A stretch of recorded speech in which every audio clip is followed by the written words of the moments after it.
Бүгін мен сіздерге JPEG суретін басқа форматтарға қалай ауыстыруды көрсететін боламын. Бірінші қадам бізде Art Toolbox-қа кіру, Data Management, Raster, Copy Raster'ды таңдап, Raster.set-тен Copy Raster'ды таңдаймыз. Соның ішінен бізге керек файлымыз JPEG форматын таңдап, содан бізге қажетті форматымызды таңдау. Біз қазір TIFF форматын таңдаймыз. TIFF форматы ол бізде геоақпараттық талдау үшін өте ыңғайлы. Бұл формат сапаны жоғалтпай сақтайды. Яғни кейінгі GIS талдауларында немесе биіктік деректер сияқты дәл деректермен жұмысқа қолайлы. Осылай бізде жасалды. Келесі біз дәл солай Copy Raster'ды басып, өзіміздің файлымыз таңдап, соның ішінен қажетті форматымыз біз қазір PNG форматына ауысып көреміз.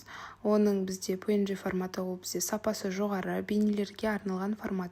Ол әсіресе карталық визуализацияда немесе бейне сабақтарында жақсы көрінеді.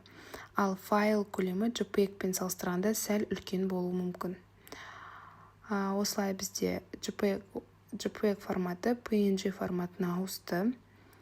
Енді біз тағы да бір форматқа мысал ретінде GIF форматына көрсетеміз. Дәл солай қажетті форматымыз таңдап ауыстырамыз.